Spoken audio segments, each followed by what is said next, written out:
ಆತ್ಮೀಯ ಕೇಳುಗರಿಗೆ ನಿಮ್ಮ ರಮಾಶ್ರೀ ನಾಡಿಗೇರ್ ಮಾಡುವ ನಮಸ್ಕಾರಗಳು. ರಮ್ಯ ಕಥಾಲೋಕಕ್ಕೆ ನಿಮಗೆಲ್ಲ ಸ್ವಾಗತ. ನೀವೀಗ ಮಾಂಗಲ್ಯ ಬಂಧನ ಧಾರಾವಾಹಿಯ 4ನೇ ಭಾಗವನ್ನು ಕೇಳ್ತಾ ಇದ್ದೀರಾ. ಕಥೆ ಪ್ರಾರಂಭ ಮಾಡೋದಕ್ಕೂ ಮೊದಲು ಯಾರ್ಯಾರು ಇನ್ನೂ ಚಾನಲ್ನ ಸಬ್ಸ್ಕ್ರೈಬ್ ಮಾಡ್ಕೊಂಡಿಲ್ಲ ಅವರೆಲ್ಲ ದಯವಿಟ್ಟು ಚಾನಲ್ನ ಸಬ್ಸ್ಕ್ರೈಬ್ ಮಾಡ್ಕೊಳ್ಳಿ. ಕಥೆಯನ್ನು ಲೈಕ್ ಮಾಡಿ, ಶೇರ್ ಮಾಡಿ ಪ್ರೋತ್ಸಾಹಿಸಿ. ಈಗ ಕಥೆಯ ಮುಂದಿನ ಭಾಗಕ್ಕೆ ಹೋಗೋಣ. ಅಭಿ ಕಣ್ಣು ಬಿಟ್ಟಾಗ ಗಡಿಯಾರ 7 ಗಂಟೆ ತೋರಿಸ್ತಾ ಇತ್ತು. ತನ್ನ ರೂಮಿನಿಂದ ಹೊರಬಂದವನಿಗೆ ತಂಗಾಳಿ ಮೈಸೋಕಿ ಮೈ ನಡುಗುವಂತಾಗಿತ್ತು. ಮನೆ ಸುತ್ತಲೂ ಇನ್ನೂ ಮಂಜು ಹರಡಿದ್ದು ಕರುಳ ಒಳಗೂ ನಡುಕ ಹುಟ್ಟಿಸ್ತಿತ್ತು. ಬೆಳಗಿನ ಜಾವದಲ್ಲಿ ಎದ್ದಾಗ ಜಾನಮ್ಮ ಒಲೆ ಉರಿ ಹಾಕ್ತಾ ಇದ್ರು. ಆ ಶಾಖಕ್ಕೆ ಚಳಿ ಗೊತ್ತಾಗಲಿಲ್ಲ. ಆದರೆ ಈಗ ಯಪ್ಪ ಏನು ಚಳಿ ಇದು ಎಂದು ತನ್ನ ಎರಡೂ ಅಂಗೈಗಳನ್ನು ಒಂದಕ್ಕೊಂದು ಉಜ್ಜಿಕೊಳ್ಳುತ್ತಾ ಕೆಳಗೆ ಇಳಿದು ಬಂದನು. ಬಾರಪ್ಪ ಅಭಿರಾಮ, ನಿದ್ದೆ ಚೆನ್ನಾಗಿ ಬಂತೇನಪ್ಪ? ಹೊಸ ಜಾಗದಲ್ಲಿ ಏನೂ ತೊಂದರೆ ಆಗಲಿಲ್ಲ ತಾನೇ ಎನ್ನುತ್ತಾ ಬಚ್ಚಲಲ್ಲಿ ಹಂಡೆಯಲ್ಲಿ ಬಿಸಿ ನೀರಿದೆ, ಮುಖ ತೊಳ್ಕೊಂಡು ಬಾ, ಕಾಫಿ ಕೊಡ್ತೀನಿ ಎಂದರು ಯಶೋಧ ಅಜ್ಜಿ. ನಿದ್ದೆ ಏನೋ ಚೆನ್ನಾಗಾಯ್ತಜ್ಜಿ, ಆದರೆ ಚಳಿ ಮಾತ್ರ ಯಪ್ಪಾ ಎಂದವನು ಅತ್ತಿತ್ತ ತಿರುಗಿ ನೋಡಿ, ಜಾನಮ್ಮ ಎಲ್ಲಿ ಕಾಣಿಸ್ತಾ ಇಲ್ಲ ಎಂದು ಕೇಳಿದ. ಯಶೋಧ ಅಜ್ಜಿಯ ಮುಖ ತಟ್ಟನೆ ಇಳಿದು ಹೋಯಿತು. ಜಾನಕಿ ದೇವಸ್ಥಾನಕ್ಕೆ ಹೋಗಿದ್ದಾಳೆ ಎಂದವರ ಮಾತನ್ನು ಕೇಳಿ, ಈ ಚಳಿಲಾ ಎಂದ. ಎಂದು ಉತ್ತರ ಇತ್ತವರ ದನಿಯಲ್ಲಿ ಸತ್ವವೇ ಇರಲಿಲ್ಲ. ತನ್ನ ಪ್ರಶ್ನೆಗೆ ಚುಟುಕು ಉತ್ತರ ನೀಡುತ್ತಾ ಇರುವ ಹಿರಿಯರನ್ನು ಮತ್ತೆ ಮತ್ತೆ ಕೆದಕಿ ಕೇಳಲು ಯಾಕೋ ಇಷ್ಟವಾಗಲಿಲ್ಲ. ಹೇಗೂ ಇಲ್ಲೇ ಇರ್ತೀನಲ್ಲ, ತಿಳ್ಕೊಂಡ್ರಾಯ್ತು ಎಂದುಕೊಳ್ಳುತ್ತಾ ಬಚ್ಚಲ ಮನೆ ಕಡೆ ನಡೆದ.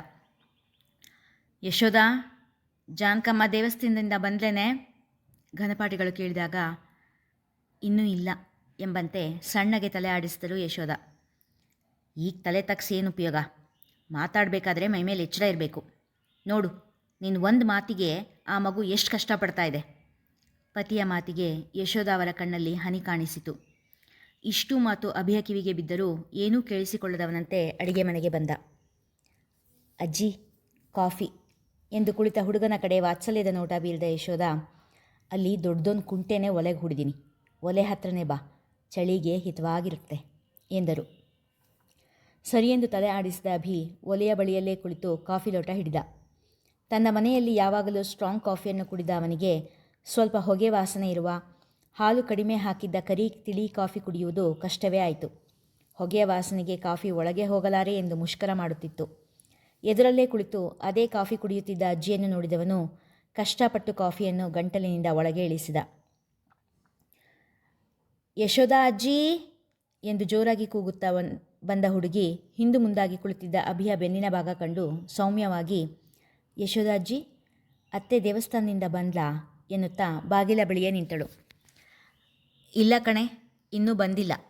ಅಲ್ಲೇ ಯಾಕೆ ನಿಂತೆ, ಬಾ ಒಳಗೆ ಎಂದವರು ಹುಡುಗಿಯ ದೃಷ್ಟಿ ಅಭಿಯ ಕಡೆಗೆ ಇದ್ದದ್ದು ಕಂಡು, ಒಳಗೆ ಬಾ, ಪರವಾಗಿಲ್ಲ, ಇವನು ನಮ್ಮನೆ ಹುಡುಗಾನೆ ಎಂದರು. ಹಿಂದೆ ತಿರುಗಿ ನೋಡಿದ ಅಭಿ. ತಿಳಿ ಹಳದಿ ಬಣ್ಣದ ಕಡುನೀಲಿ ಅಂಚಿನ ಲಂಗಕ್ಕೆ ನೀಲಿ ಬಣ್ಣದ ಕುಪ್ಪುಸ ಧರಿಸಿ ಕಡುನೀಲಿ ಬಣ್ಣದ ದಾವಣಿ ಧರಿಸಿದ್ದ ಚೆಲುವೆ ಕಂಡು ಮನ ಅರಳಿತ್ತು. ಒಂದು ಕ್ಷಣ ಅವಳ ಕಪ್ಪಾದ ಕಣ್ಣಲ್ಲಿಯೇ ಕಳೆದು ಹೋಗಿದ್ದ ಅಭಿ. ಅಗಲವಾದ ಅರಳುಗಣ್ಣುಗಳು, ನುಣುಪಾದ ನಾಸಿಕ, ಪುಟ್ಟ ಬಾಯಿ, ದುಂಡುಗೆನ್ನೆ, ಕಿವಿಯಲ್ಲಿ ನೃತ್ಯ ಮಾಡುತ್ತಿದ್ದ ಜುಮ್ಕಿ, ಅದರ ಪಕ್ಕ ಮುಂಗುರುಳು ಎಲ್ಲವೂ ಅಭಿಯನ್ನು ತನ್ನೆಡೆ ಸೆಳೆದುಕೊಳ್ಳುವಲ್ಲಿ ಸಫಲವಾಗಿದ್ದವು. ನಿಧಾನವಾಗಿ ನಡೆದು ಬಂದಳು ರೂಪಿಸಿ. ಅಭಿ, ಇವಳು ಭೂಮಿಜ, ನೆನ್ನೆ ನಿನ್ನ ಜೊತೆ ಬಂದಿದ್ನಲ್ಲ ಅನಿಲ, ಅವನ ತಂಗಿ. ಏನೋ ದೊಡ್ಡ ಓದಿದಾಳಪ್ಪ ಎನ್ನುತ್ತಾ ಕಾಫಿಯ ಲೋಟವನ್ನು ಭೂಮಿಯ ಕೈಲಿಟ್ಟರು ಯಶೋಧ. ಒಂದು ಗುಟುಕು ಕಾಫಿ ಕುಡಿದ ಭೂಮಿ, ಅಯ್ಯೋ ಅಜ್ಜಿ ಎಂದು ಜೋರಾಗಿ ಚೀರಿದವಳು ಅಲ್ಲಿ ಅಭಿ ಇದ್ದಿದ್ದನ್ನು ಕಂಡು ಸ್ವರ ಕಡಿಮೆ ಮಾಡಿ, ಮತ್ತೆ ಇದೇ ಹೊಗೆ ವಾಸನೆ ಕಾಫಿ ಕೊಟ್ಟಿದೀಯಾ? ಅತ್ತೆ ಮಾಡಿಟ್ಟು ಕಾಫಿಯಲ್ಲಿ ಎಂದಳು. ಅಯ್ಯೋ ಹೌದಾ, ನನ್ನ ಕಾಫಿ ಕೊಟ್ಬಿಟ್ನಾ ನಿಂಗೆ ಎಂದವರು ಹುಸಿ ಮನಸ್ಸು ತೋರುತ್ತಾ, ಒಂದಿನ ಕುಡಿದ್ರೆ ಏನೂ ಆಗಲ್ಲ, ನಾವೆಲ್ಲ ಕುಡಿಯಲ್ವೇ, ಈ ಪೇಟೆ ಹುಡುಗನೇ ಏನೋ ಹೇಳದೆ ಕುಡಿದಿದ್ದಾನೆ, ನಿಂದೊಂದು ಅವತಾರ ಎಂದಾಗ ಹೌದಾ ಎನ್ನುವಂತೆ ಅಭಿಯ ಕಡೆ ನೋಡಿದಳು. ಮುಖ ಹುಳ್ಳಗೆ ಮಾಡುತ್ತಾ ಹೌದು ಎಂದು ಸನ್ನೆ ಮಾಡಿದವನ ನೋಡಿ ನಗೆ ತಡೆಯಲಾಗಲಿಲ್ಲ ಭೂಮಿಗೆ. ಸರಿ ಹೋಗು, ಜಾನಕಿ ಮಾಡಿಟ್ಟಿರೋ ಕಾಫಿ ಅಲ್ಲೇ ಗ್ಯಾಸ್ ಒಲೆ ಪಕ್ಕ ಇದೆ, ನೀನು ಕುಡಿದು ಅಭಿಗೂ ಕೊಡು ಎಂದ ಯಶೋಧ ಅಜ್ಜಿಯ ಮಾತಿಗೆ ಸೈಗುಟ್ಟಿ ಕಾಫಿ ಮಾಡಿಕೊಟ್ಟಳು. ಭೂಮಿ, ನೀನಿಲ್ಲಿದೆಯಾ? ಅಮ್ಮ ಮನೇಲಿ ಹುಡುಕ್ತಾ ಇದ್ಲು ನಿನ್ನ ಎನ್ನುತ್ತಾ ಬಂದವನು ಅವಳನ್ನು ಕಂಡು ಜೋರಾಗಿ ನಗತೊಡಗಿದ. ಇದೇನೇ ನಿನ್ನ ವೇಷ, ಲಂಗ ದಾವಣಿಯೆಲ್ಲ ಹಾಕ್ಕೊಂಡು ಎಂದ. ಎಲ್ಲ ಆ ನಿನ್ನ ಸಿಂಧುವಿಂದ ಎಂದಳು ಭೂಮಿ. ಸಿಂಧುನಾ? ಅವಳೇನು ಮಾಡಿದ್ಲು? ಆಶ್ಚರ್ಯದಿಂದ ಕೇಳಿದ ಅನಿಲ. ಅಮ್ಮಣ್ಣಿ, ಅವಳು ನನಗೇನು ಮಾಡೋಕ್ಕಾಗುತ್ತೆ? ಚಾಲೆಂಜ್ ಮಾಡಿದಾಳೆ. ನಾನು ಈ ವೇಷದಲ್ಲಿ ಹೊಳೆಯಿಂದ ಒಂದು ಬಿಂದಿಗೆ ನೀರು ತಗೊಂಡು ಮನೆ ತನಕ ಹೋಗಬೇಕು ಅಂತ. ನಾವು ಗೊತ್ತಲ್ಲ, ಚಾಲೆಂಜ್ ಅಂತ ಬಂದರೆ ಬಿಟ್ಕೊಡೋ ಮಗಳೇ ಅಲ್ಲ. ಅದಕ್ಕೆ ಅವಳದೇ ಲಂಗ ದಾವಣಿ ಎಗರ್ಸ್ ಹಾಕ್ಕೊಂಡು ಬಂದಿದ್ದೀನಿ. ಬಜಾರಿಯಂತೆ ಕೈ ಬಾಯಿ ತಿರುಗಿಸುತ್ತಾ ಮಾತನಾಡುತ್ತಿದ್ದ ಹುಡುಗಿ ಅಭಿಗೆ ಮೋಜೆನಿಸಿದ್ದಳು. ಅವಳ ಮಾತಿಗೆ ನಗುತ್ತಾ ನಿಂತಿದ್ದ ಅನಿಲನ ನೋಟ ಜಗಲಿಯ ಕಡೆ ಹೊರಳಿತ್ತು. ಅಲ್ಲಿ ಚಳಿಯಲ್ಲಿ ನಡುಗುತ್ತಾ ಬರುತ್ತಿದ್ದ ಜಾನಕಿಯನ್ನು ಕಂಡವನ ಮನ ಮರುಗಿತ್ತು. ಭೂಮಿ, ಅತ್ತೆ ಬಂದರು, ಒಣಗಿರೋ ಸೀರೆ ತಗೊಂಡ್ಬಾ, ನಾನು ಕಾಫಿ ಬಿಸಿಗಿಡ್ತೀನಿ ಎಂದ. ಅದುವರೆಗೂ ಶಾಂತವಾಗಿದ್ದ ಅವನ ಮುಖ ಈಗ ಸಿಟ್ಟಿನಿಂದ ಕೆಂಪಾಗಿತ್ತು. ಅವನ ಮುಖದಲ್ಲಾದ ಬದಲಾವಣೆ ಅಭಿಗೆ ಸೋಜಿಗ ತಂದಿತ್ತು. ಜಾನಕಿ ಹೊಸ್ತಿಲು ದಾಟುವಷ್ಟರಲ್ಲಿ ಭೂಮಿ ಅವಳಿಗೆ ಬಟ್ಟೆ ತಂದಿಟ್ಟಳು. ಅಲ್ಲೇ ಬದಿಯಲ್ಲಿದ್ದ ಕೋಣೆಯಲ್ಲಿ ಸೀರೆ ಬದಲಾಯಿಸಿ ಬಂದ ಜಾನಕಿಯನ್ನು ಒಲೆಯ ಬದಿಯಲ್ಲಿ ಕೂರಿಸಿ ನಿಧಾನವಾಗಿ ಒದ್ದೆ ಕೂದಲನ್ನು ಒರೆಸತೊಡಗಿದಳು ಭೂಮಿ. ಕ್ಷಣಗಳ ಮುಂಚೆ ಇದ್ದ ಹುಡುಗಾಟದ ಹುಡುಗಿ ಅಲ್ಲಿ ಮಾಯವಾಗಿ ಪುಟ್ಟ ತಾಯಿಯೊಬ್ಬಳು ಅವಳಲ್ಲಿ ಕಂಡು ಬಂದಿದ್ದಳು ಅಭಿಗೆ. ಅನಿಲ ಒಂದೂ ಮಾತು ಆಡದೆ ಕಾಫಿಯ ಲೋಟ ಜಾನಕಿಯ ಮುಂದೆ ಹಿಡಿದ. ಒಂದು ಗುಟುಕು ಕುಡಿದ ಜಾನಕಿ, ಆಹಾಹಾ, ಏನು ಕಾಫಿ ಮಾಡಿದೀಯ ಅನಿಲ, ದೇವತೆಗಳು ಮಾತ್ರ ಕುಡಿಯೋಂಥ ಕಾಫಿ ಇದು, ತುಂಬ ರುಚಿಯಾಗಿದೆ ಎಂದರು ಜಾನಕಿ. ಅದು ನೀನೇ ಮಾಡಿಟ್ಟಿರೋ ಕಾಫಿ ಅತ್ತೆ ಎಂದು ಬಿಗಿವಾಗಿಯೇ ಹೇಳಿದವನು, ಇನ್ನೂ ಎಷ್ಟು ದಿನ ಈ ವ್ರತ ಎಂದನು. ಇನ್ನೂ 3 ವಾರ ಅಷ್ಟೇ ಎಂದರು ಜಾನಕಿ ಮೆಲುಸ್ವರದಲ್ಲಿ. ಜಾನಕಿಯನ್ನು ನೋಡುತ್ತಾ ಒಳಮನೆಯಲ್ಲಿ ಯಶೋದ ಕಣ್ಣೀರಿಟ್ಟರೆ ಹೊರಜಗುಲಿಯಲ್ಲಿ ಘನಪಾಟಿಗಳು ನಿಟ್ಟುಸಿರಿಟ್ಟರು. ಅನಿಲನ ಮುಖದಲ್ಲಿ ಇದ್ದ ಸಿಟ್ಟು, ಭೂಮಿಯ ಕಣ್ಣಲ್ಲಿ ಇಣುಕಿದ್ದ ಸಂಕಟ ಅಭಿಗೆ ಏನೋ ಕತೆ ಹೇಳುತ್ತಿದೆ ಎನಿಸಿತು. ಸಭ್ಯತೆ ಅಲ್ಲ ಎನಿಸಿದರೂ ಅನಿಲ ಯಾಕೋ ಕೋಪದಲ್ಲಿರೋ ಹಾಗಿದೆ ಎಂದನು ಸಣ್ಣ ದನಿಯಲ್ಲಿ. ಬಿಗಿದಿದ್ದ ದವಡೆ ಸಡಿಲಾಯಿತು. ಕಟ್ಟಿದ್ದ ಮುಷ್ಟಿ ಹರವಾಯಿತು. ಅಭಿ, ನಿನ್ನ ಸ್ನಾನ ಆಯಿತಾ? ನಿನ್ನೆ ಸುಬ್ಬಾ ದೀಕ್ಷಿತರು ನಮ್ಮ ಮನೆಗೆ ಫೋನ್ ಮಾಡಿದ್ರಂತೆ. ಅನಿಲ ಒಂಚೂರು ನಿನ್ನ ಕೆಲಸದಲ್ಲಿ ಹೆಲ್ಪ್ ಮಾಡಲಿ ಅಂತ ಹೇಳಿದ್ರಂತೆ. ನಾನು ರೆಡಿ ಮಾರಯ್ಯ, ನಿಂಗೆ ಏನೇ ಹೆಲ್ಪ್ ಬೇಕಿದ್ರೂ ಕೇಳು. ನಾನು ಅಥವಾ ಭೂಮಿ ಇಬ್ಬರಲ್ಲೊಬ್ಬರು ಮಾಡ್ತೀವಿ, ನೀನೇನು ಟೆನ್ಷನ್ ತಗೋಬೇಡ ಎಂದು ಹೇಳಿ ಅಲ್ಲಿಂದ ಹೊರಟನು. ಭೂಮಿ, ಅನಿಲನ ಜೊತೆಗೆ ಹೋಗಿ ಮಾರಾಯ್ತಿ, ಮತ್ತೊಂದು ತಿಂಡಿ ಬಿಟ್ಟು ತೋಟಕ್ಕೆ ಹೋಗಿ ಕೂತ್ಕೋತಾನೆ ಅಂತಃಕರಣದಲ್ಲಿ ಹೇಳಿದರು ಜಾನಕಿ. ನೀನೇ ನಿನ್ನ ಅಳಿಯನ ಬಗ್ಗೆ ಚಿಂತೆ ಮಾಡಬೇಡ, ಅಲ್ಲಿ ಅವನು ಉಪಚಾರ ಮಾಡೋಕ್ಕೆ ಅಂತಲೇ ಸಿಂಧು ಕಾಯ್ತಾ ಇದ್ದಾಳೆ. ನಂಗೆ ಇನ್ನೊಂಚೂರು ಕಾಫಿ ಬೇಕಾಗಿತ್ತು, ಬೆರೆಸ್ಕೊಳ್ತೀನಿ ಎಂದು ಹೇಳುತ್ತಾ 1 ಲೋಟ ಕಾಫಿ ಬೆರೆಸಿ, ಈಕ ನೀ ಇನ್ನೊಂದು ತೊಟ್ಟು ಕಾಫಿ ಕುಡಿ ಎನ್ನುತ್ತಾ ಜಾನಕಿ ಕೈಗೆ ಕಾಫಿ ಲೋಟವನ್ನಿಟ್ಟಳು. ಕಾಫಿ ಲೋಟ ಗಲಬರಿಸ್ಕೊಂಡು ಬರ್ತೀನಿ ಇರು ಎಂದು ಹೋದವಳ ತಲೆ ಅಚ್ಚರಿಯಿಂದ ನೋಡುತ್ತಿದ್ದ ಅಭಿ. ಅವಳು ಕಾಫಿ ಕುಡಿಲಿಲ್ಲ ಅಂತ ನೋಡ್ತಾ ಇದೀಯಾ? ಅವಳು 2ನೇ ಸರಿ ಕಾಫಿ ಬೆರೆಸಿದ್ದು ನನಗೋಸ್ಕರನೇ. ನಾನು ಎಲ್ಲಿ ಬೇಡ ಅಂತ ಹೇಳ್ತೀನೋ ಅಂತ ತನಗೆ ಬೇಕು ಅಂತ ಹೇಳ್ಕೊಳ್ತು. ಹುಚ್ಚು ಹುಡುಗಿ, ನಂಗೆ ಗೊತ್ತಾಗಲ್ಲ ಅಂದ್ಕೊಳ್ಳುತ್ತೆ ಎಂದು ನಗುತ್ತಾ ಅಲ್ಲಿಂದ ಎದ್ದು ನಡೆದರು ಜಾನಕಿ. ಜಾನಮ್ಮನ ಮೇಲೆ ಅನಿಲ ಹಾಗೂ ಭೂಮಿ ಇಟ್ಟ ಪ್ರೀತಿ ಕಂಡು ಅಭಿಯ ಮನ ತುಂಬಿ ಬಂತು. ಮುಕ್ತಾ ಹೇಳಿದ್ದು ನಿಜನಾ? ಅವಳು ಯಾವತ್ತೂ ನನ್ನ ಪ್ರೀತಿಸಲೇ ಇಲ್ವಾ?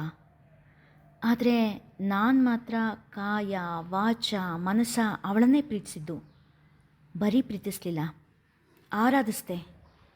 ಯಾಕೆ ಅವಳನ್ನು ಪ್ರೀತಿಸ್ದೆ ಗೊತ್ತಿಲ್ಲ. ಪ್ರೀತಿ ಹುಟ್ಟೋದಕ್ಕೆ ಕಾರಣ ಬೇಕಾ? ಅವಳ ಮಾತು, ನಗು, ಹಠ ಎಲ್ಲ ನನ್ನನ್ನು ಇನ್ನೂ ಅವಳ ಪ್ರೀತಿಲಿ ಬೆಳೆಸ್ತಾ ಇತ್ತು ಅಂತ ಯಾಕೆ ಹೇಳಲಿ? ಈಗಲೂ ಕೂಡ ಅವಳ ಜೊತೆ ದಿನ ಹೊಸದಾಗಿ ಪ್ರೀತಿಲಿ ಬೀಳ್ತೀನಿ. ಈಗಾಗಲೇ ಅರ್ಧ ಆಯಸ್ಸು ಕಳೆದಾಗಿದೆ. ಇನ್ನು ಕೆಲವೇ ವರ್ಷಗಳ ಅತಿಥಿ ಇರಬಹುದು ನಾನು ಈ ಭೂಮಿಗೆ. ಆದರೂ ಮುಕ್ತ ಅಂದರೆ ನನಗೇನೋ ಸೆಳೆತ, ಅದೇನೋ ಮೋಹ, ಅದೇನೋ ಪರವಶತೆ.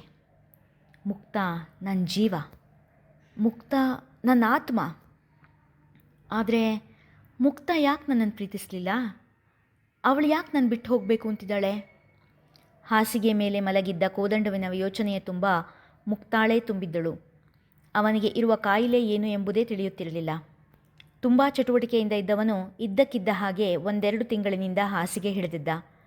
ನಿಧಾನವಾಗಿ ಒಂದೊಂದೇ ಅಂಗಗಳು ಕೆಲಸ ಕಮ್ಮಿ ಮಾಡುತ್ತಾ ಬಂದಿದ್ದವು. ಅವನ ಕುಟುಂಬ ವೈದ್ಯರಿಗೆ ಕೂಡ ಅವನಿಗಾಗಿರುವ ತೊಂದರೆ ಏನು ಎಂಬುದು ತಿಳಿಯಲಾಗಿರಲಿಲ್ಲ. ಇತ್ತೀಚೆಗಂತೂ ಮಲಗಿದಲ್ಲೇ ಮಲಗಿರುತ್ತಿದ್ದ. ರುಚಿ, ಬಣ್ಣ, ವಾಸನೆ ಯಾವುದೂ ತಿಳಿಯುತ್ತಿರಲಿಲ್ಲ. ಮರದ ಕೊರಡಿನಂತೆ ಬಿದ್ದಿರುತ್ತಿದ್ದವನ ಆರೈಕೆಯ ಭಾರ ಮಗಳು ಅಂಜಲಿ ಹೊತ್ತುಕೊಂಡಿದ್ದಳು. ಇತ್ತ ಜಾನಕಮ್ಮನ ಮನೆಯಲ್ಲಿ, ಜಾನಕಿ, ಒಂಚೂರು ಮೊಸರವಲಕ್ಕಿ ಕಲಿಸಿದ್ದೀನಿ, ಒಂದೆರಡು ತುತ್ತು ಬಾಯಿಗೆ ಹಾಕ್ಕೊಂಬಿಡು, ಅವ್ರು ಬರೋ ಹೊತ್ತಿಗೆ ಅಡುಗೆ ಮಾಡಿದ್ರಾಯ್ತು ಎಂದರು. ಸರಿ ಅತ್ತೆ ಎಂದು ಅವಲಕ್ಕಿ ಇದ್ದ ಬಟ್ಟಲು ಕೈಲಿ ಹಿಡಿದರು. ಅಷ್ಟರಲ್ಲೇ ಹೊರಜಗಲಿಯಲ್ಲಿ ಜಾನಕಮ್ಮ, ಜಾನಕಮ್ಮ ಎನ್ನುತ್ತಾ ಅಳುತ್ತಿರುವ ಒಂದು ಹೆಣ್ಣು ದನಿ ಕೇಳಿತು. ಜಾನಕಮ್ಮನ ಕೈಗಳು ಬಟ್ಟಲನ್ನು ಕೆಳಗೆ ಇಟ್ಟವು. ಕಾಲುಗಳು ಅಯಾಚಿತವಾಗಿ ಜಗುಲಿಯ ಕಡೆಗೆ ನಡೆದವು. ಯಾಕೆ ಕೆಂಪಿ, ಏನಾಯ್ತೇ? ಅಳುತ್ತಾ ನಿಂತಿದ್ದ ಹೆಣ್ಣನ್ನು ವಿಚಾರಿಸ್ತಿದ್ದರು ಯಶೋಧ. ಜಾನಕಿ ಜಗುಲಿಗೆ ಹೋಗುತ್ತಿದ್ದ ಹಾಗೆಯೇ ಜಾನಕಿಯ ಕಾಲಿಗೆ ಬಿದ್ದಳು ಕೆಂಪಿ. ಯವ್ವ, ನನ್ನ ಮಗ ಹೆಂಗಂಗೋ ಆಡ್ತಾ ಇದೆ ನೋಡವ್ವ, ಕಣ್ಣು ಮ್ಯಾಕೆ ಸಿಗಿಸ್ಬಿಟ್ಟದೆ, ಮ್ಯಾಲಿನ ಉಸಿರು ಮ್ಯಾಕೆ ಕೆಳಗಿನ ಉಸಿರು ಕೆಳಕೆ ಆಗ್ಬಿಟ್ಟೈತೆ, ವಸಿ ನೋಡ್ರವ್ವ ಎಂದಳು. ನೀನು ನನ್ನ ಕಾಲು ಬಿಡು ಮೊದಲು, ಆ ಕೂಸನಿಟ್ಲಾಕ್ ಕೊಡು ಎಂದವಳೆ ಮಗುವಿನ ನಾಡಿ ಹಿಡಿದು ನೋಡಿದಳು. ಮಗುವನ್ನು ಜಗಲಿಯ ಮೇಲೆ ಮಲಗಿಸಿ ಹಿತ್ತಲಿಗೆ ಹೋಗಿ ಕೈಕಾಲು ತೊಳೆದು ಬಂದಳು. ದೇವರಿಗೆ ನಮಸ್ಕಾರ ಮಾಡಿ ಒಂದು ಪೆಟ್ಟಿಗೆ ಹಿಡಿದು ಹೊರಬರುವ ಮುನ್ನ ಭೂಮಿ ಒಂದು ಲೋಟ ಹಾಲು ಮತ್ತು ಸಾಣೆಕಲ್ಲು ತಗೊಂಡು ಬಾ ಎಂದು ಹೇಳಿದಳು. ತನ್ನ ಪೆಟ್ಟಿಗೆಯಿಂದ ಒಂದು ಬೇರಿನಂತಹ ವಸ್ತುವನ್ನು ತೆಗೆದು ಜಗುಲಿಯ ಮೇಲಿದ್ದ ಗಣಪತಿಯ ಪಟದ ಮುಂದೆ ಇಟ್ಟು ಕೈ ಮುಗಿದು ಭೂಮಿ ತಂದುಕೊಟ್ಟ ಹಾಲಿನಲ್ಲಿ ಸಾಣೆಕಲ್ಲಿನ ಮೇಲೆ ತೇದಳು. ಒಂದು ಸ್ಪೂನಿನಷ್ಟು ರಸ ಬಂದ ಮೇಲೆ ಅದನ್ನು ಒಳಲೆಗೆ ಹಾಕಿ ನಿಧಾನವಾಗಿ ಆ ಮಗುವಿಗೆ ಕುಡಿಸಿದಳು. ಕೆಂಪಿ, ಔಷಧಿ ಕುಡಿಸಿದ್ದೀನಿ, ಇನ್ನೂ ಆ ದೇವರಿಗೆ ಬಿಟ್ಟಿದ್ದು. ಔಷಧಿ ದಕ್ಕಿದ್ರೆ ಇನ್ನು 1/4 ಗಂಟೆಗೆ ಮಗು ಒಂದು ಸಾರಿ ಕಕ್ಕೊಳ್ಳುತ್ತೆ, ಆಮೇಲೆ ಅರ್ಧ ಗಂಟೆಗೆ ಒಂದು ಬಾರಿ, ಹಾಗೆ 3 ಸಾರಿ ಔಷಧಿ ಕೊಡಬೇಕು ಎಂದು ಹೇಳಿ ಮಗುವಿನ ಪಕ್ಕದಲ್ಲೇ ಕುಳಿತು ಧನವಂತರಿ ಸುಳಾದಿ ಪಠಣ ಶುರು ಮಾಡಿದರು. 10 ನಿಮಿಷ ಕಳೆಯುವಷ್ಟರಲ್ಲಿ ಮಗು ಹೊಟ್ಟೆಯಲ್ಲಿ ಇರುವುದನ್ನೆಲ್ಲ ಕಕ್ಕಿತು. ನಿಟ್ಟುಸಿರು ಬಿಟ್ಟ ಜಾನಕಿ ಕೆಂಪಿಯನ್ನು ನೋಡಿ, ಇನ್ನೇನು ತೊಂದರೆ ಇಲ್ಲ, ಮಗು ನೀನು ಇಬ್ಬರು ಇಲ್ಲೇ ಇರಿ, ಇನ್ನೊಂದು ಗಂಟೆ ಮಧ್ಯ ಇನ್ನೂ ಒಂದು ಸಾರಿ ಮಗು ಕಕ್ಬೋದು, ಏನು ಹೆದರ್ಕೊಳ್ಬೇಡ ಎಂದು ಹೇಳಿ 1-2 ಒಳಲೆಯಷ್ಟು ಹಾಲು ಕುಡಿಸಿದರು ಮಗುವಿಗೆ. ಇಷ್ಟನ್ನು ನೋಡುತ್ತಿದ್ದ ಅಭಿ ಭೂಮಿಯ ಹತ್ತಿರ, ಇದೇನು ಮಗು ಹುಷಾರಿಲ್ಲ ಅಂದರೆ ಡಾಕ್ಟ್ರ್ ಹತ್ರ ಹೋಗೋದು ಬಿಟ್ಟು ಜಾನಮ್ಮನ ಹತ್ರ ಬಂದಿದ್ದಾರಲ್ಲ ಈ ಜನ ಎಂದನು. ನಮ್ಮ ಜಾನಕಿಯತ್ತೆ ನಮ್ಮೂರಿನ ಧನ್ವಂತರಿ ಇದ್ದ ಹಾಗೆ, ಯಾರಿಗೆ ಹುಷಾರಿಲ್ಲದೆ ಹೋದರೂ ಅವರು ಔಷಧಿ ಕೊಡ್ತಾರೆ. ನಮ್ಮ ಅತ್ತೆ ಹತ್ರ ಔಷಧಿ ತೊಗೊಂಡವರು ಆರೋಗ್ಯವಂತರಾಗಿರ್ತಾರೆ. ನಮ್ಮ ಅತ್ತೆ ಕೈಗುಣ ಅಷ್ಟು ಒಳ್ಳೆಯದು. ಅವಳ ಮಾತಲ್ಲಿ ಹೆಮ್ಮೆ ಇಣುಕುತ್ತಿತ್ತು. ಇಲ್ಲಿಗೆ ಇಂದಿನ ಸಂಚಿಕೆ ಮುಗಿಯಿತು. ಮುಂದಿನ ಕಥೆ ಮುಂದಿನ ಸಂಚಿಕೆಯಲ್ಲಿ. ಸಂಚಿಕೆ ಇಷ್ಟವಾಗಿದ್ದರೆ ಕಥೆಯನ್ನು ಲೈಕ್ ಮಾಡಿ, ಶೇರ್ ಮಾಡಿ, ಪ್ರೋತ್ಸಾಹಿಸಿ. ಧನ್ಯವಾದಗಳು.